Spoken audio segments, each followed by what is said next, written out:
Buenas noches, mi nombre es Yulimar Colombo, soy Sayá, Sociología Jurídica. Le voy a hablar sobre el derecho como forma de control social.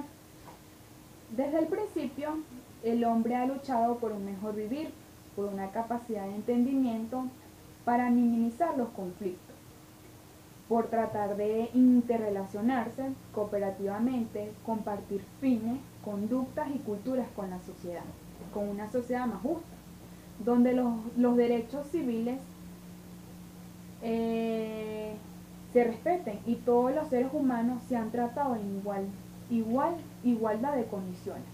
Lo cierto es que toda sociedad necesita de una disciplina que garantice la coherencia interna de sus miembros.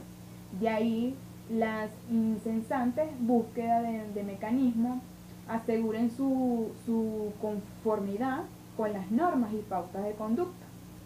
En tal sentido, uno de estos mecanismos para lograr tales fines es el control social. ¿Cómo lo podemos definir? En tal forma lo podemos definir en forma general, como un conjunto de instituciones, estrategias y sanciones sociales que pretenden promover y garantizar el sometimiento del individuo a los modelos y normas comunitarias, lo que actúan automáticamente y el ciudadano los aprende inconscientemente. Dicho de otro modo, es la capacidad de la sociedad para regularse a sí mismo de acuerdo a principios y valores aceptados mayoritariamente. En esta podemos encontrar dos objetivos que podemos definirlo. El primer objetivo regula la conducta individual. El segundo lo podemos decir que conforma y lo podemos conformar y mantener la organización social. Entonces se ejerce sobre los individuos como la finalidad de enseñarle y comprenderle a usar los valores aceptados por el grupo y para lograr una disciplina social que resulte funcionalmente para el mantenimiento de las estructuras del Estado. Así, el control social también puede definirse como el agregado, el mecanismo a través de los cuales el orden institucional, obrando en defensa y protección de sus propios intereses, busca el mantenimiento de estatus, que no es otra cosa que el mantenimiento de determinados estados, de cosas en el ámbito económico, político y social. Al respecto, el criminólogo italiano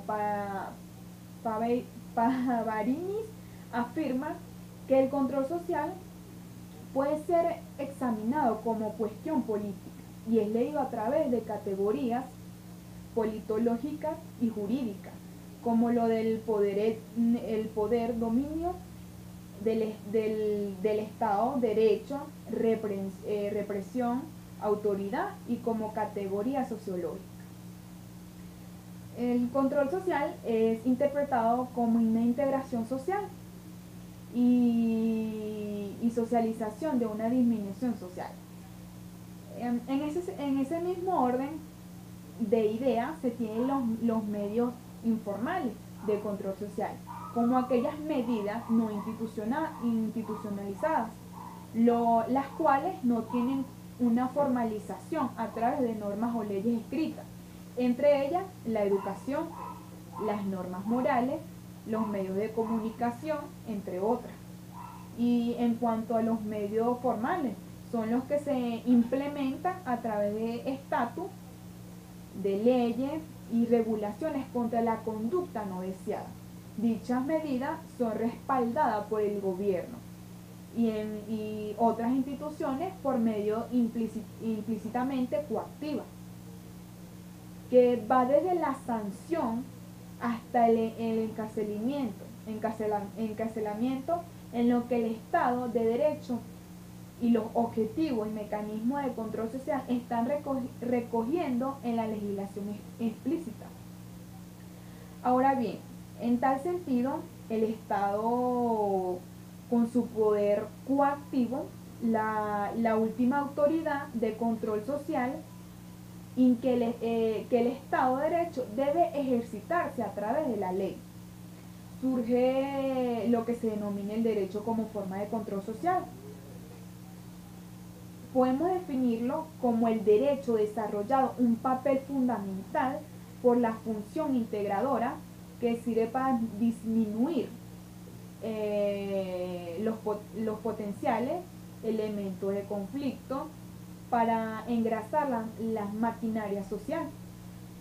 Y es que la ley como modo de control social tiene toda la fuerza, pero también toda la debilidad de la dependencia de la fuerza. Sería entonces un error pensar que la ley por sí sola puede resolver todas las tareas del control social. La ley debe funcionar apoyando a los mecanismos de un control social informal.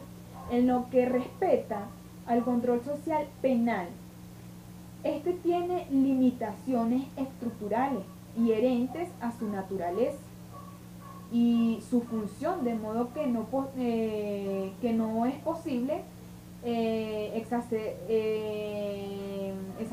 exacerbar indefinidamente su actividad para mejorar progresivamente su rendimiento en el control social. El control social penal sirve de una particularidad sistemática normativa que tiene parte de conductas al ciudadano, imponiéndosele mandatos y prohibiciones. Las normas penales establecen deberes jurídicos, desde luego, pero su finalidad no puede consistir en la mera creación de deberes y obligaciones. No se trata de prohibir por improhibir, ni castigar por castigar, sino de hacer posible la convivencia y la paz social. Es inimaginable un derecho penal desconectado de las demás instancias de control social. De ahí que el derecho penal solo tiene un sentido si se le considera como la continuación de un conjunto de instituciones públicas y privadas, cuyas tareas consiste igualmente de socializar y educar para la convivencia de un individuo a través del aprendizaje e interacciones de determinadas pautas de comportamiento. Dentro de todo esto, entramado de normas sociales y penales. Las normas penales es la más vulnerable para mantener el sistema de valores, ya que sobre él descansa la sociedad. De tal manera que el derecho penal solo puede proteger con efectividad a lo largo plazo de los bienes jurídicos, cuando las personas convencidas de lo justo de esa protección cooperan que en esa función su misión más importante es reafirmación y el aseguramiento de las normas fundamentales de la sociedad y de la cultura jurídica. Esta misión solo puede realizar reforzando los valores éticos y sociales, la acción y afianzando el reconocimiento normativo, sin olvidar sus bases sociológicas. Bueno, es necesario tener en cuenta que todo sistema jurídico penal constituye un sistema que se trata de compaginar los derechos del individuo e incluso del individuo delincuente con los derechos de una sociedad que en ocasiones vive con miedo, a veces real y a veces supuesto. Por supuesto, la sociedad tiene derecho a defender su interés, recurriendo a las penas si fuera necesario, pero también el delincuente tiene derecho a ser tratado como persona y no quedar definitivamente apartado de la sociedad sin esperanza de reintegrarse a las mismas.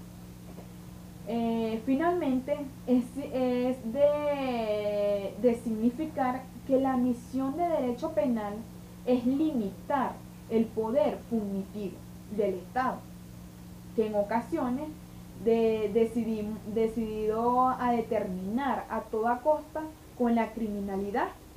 Puede imponer sanciones excesivas y arbitrarias, sacrificando con ellas las garantías mínimas de los individuos y de la proporcionalidad. Bueno, voy a hablarle un poco sobre la desviación social, siendo la desviación del individuo una violación a una norma social o bien la inobservancia de las normas legales o no, se tiene que esta forma un delito total. Ves que dichos individuos lo que hacen es ignorar los patrones de la sociedad o de un grupo determinado de la sociedad. Dentro de ella, la desviación social puede ocurrir tanto positivamente como negativamente. La primera ocurre cuando el sujeto se desplaza de las normas reales de comportamiento, promedio hasta las normas ideales, no logrando por el grupo. Y la segunda supone que el sujeto se desplaza de las normas real de conducta que el promedio tiene como norma, como normal y por debajo de los valores que el mismo promedio aspira.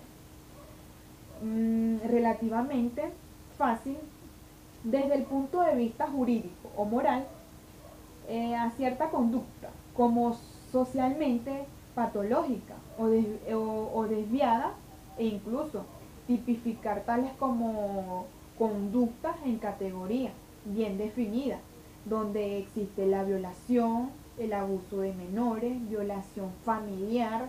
Son ejemplos de categorías encargadas de sentido en los cuales no es difícil definir en cierta conducta como desviación. La desviación no puede establecerse sin tomar en cuenta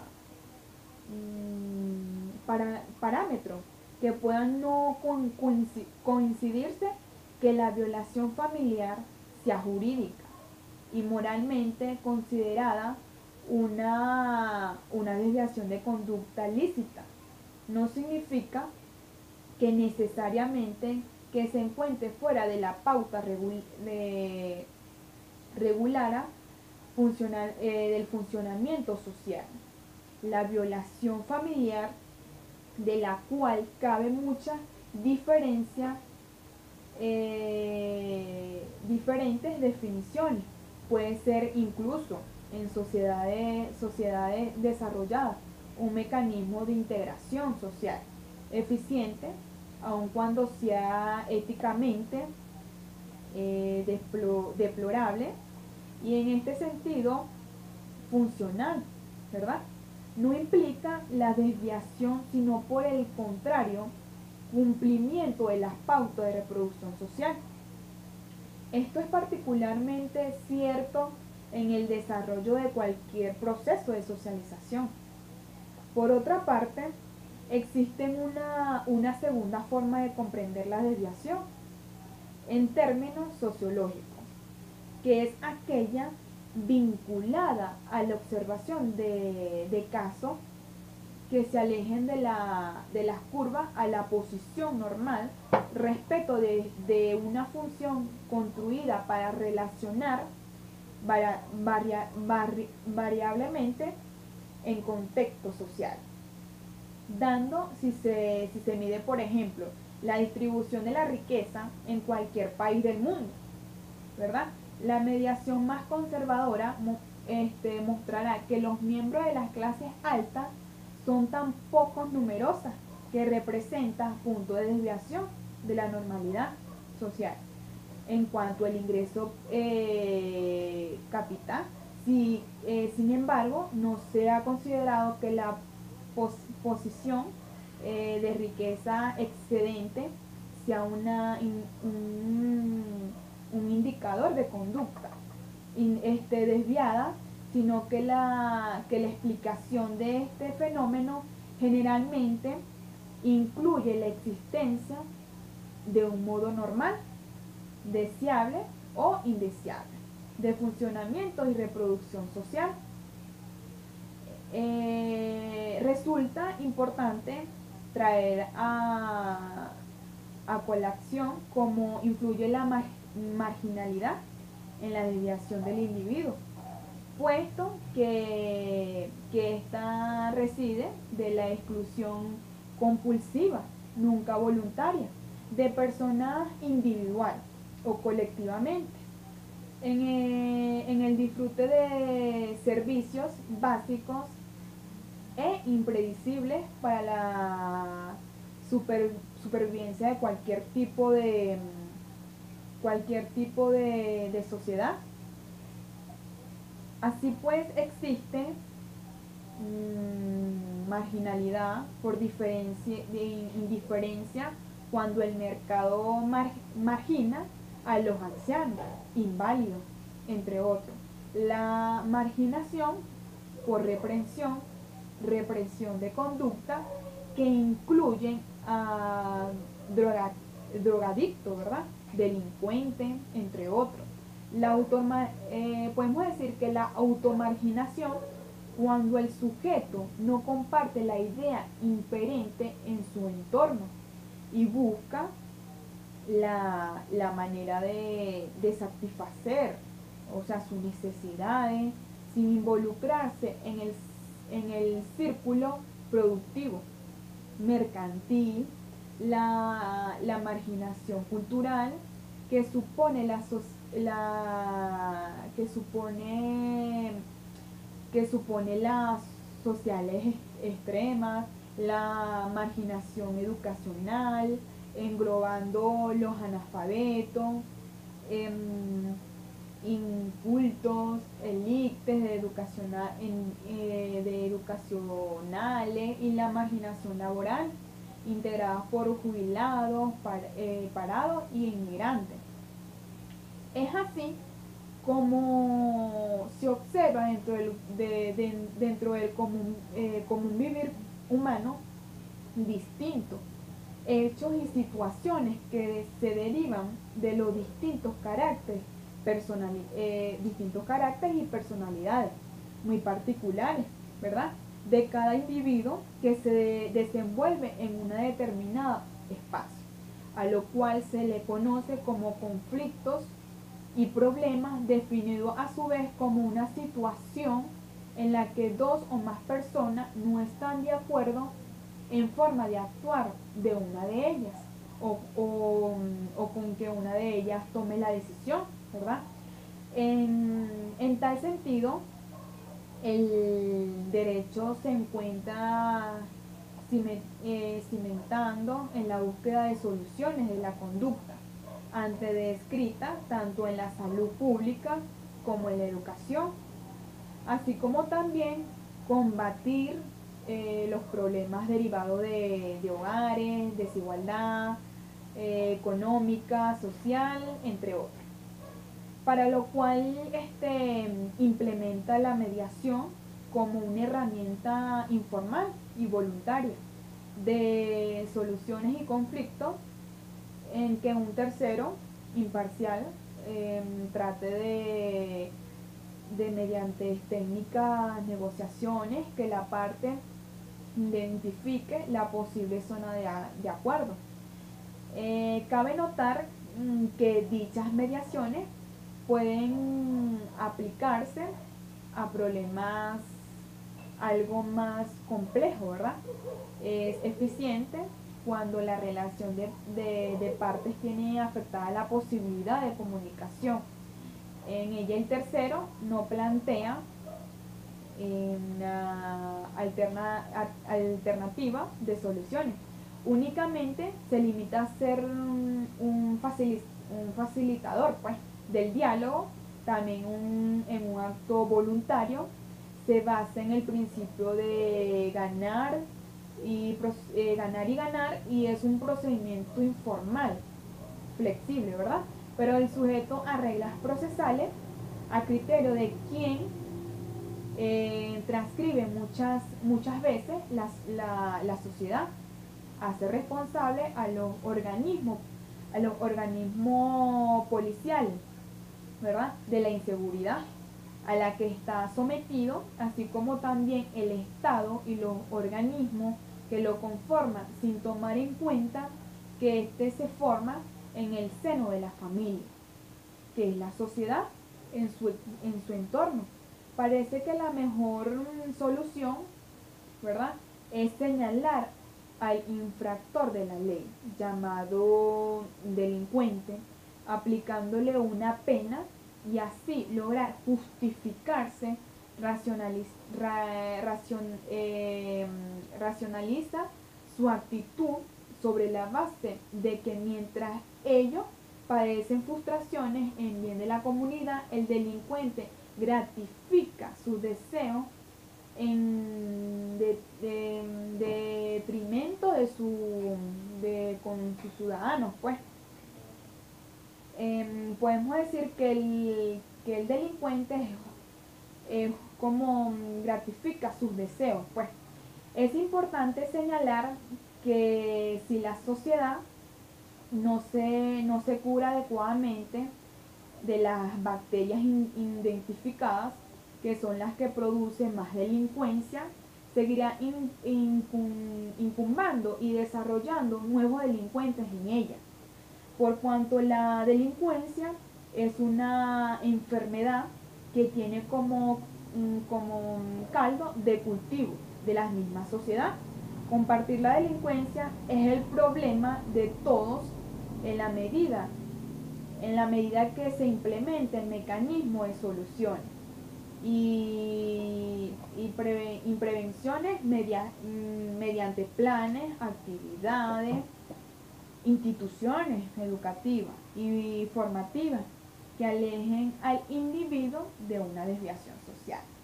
Muchas gracias, esto fue toda mi exposición.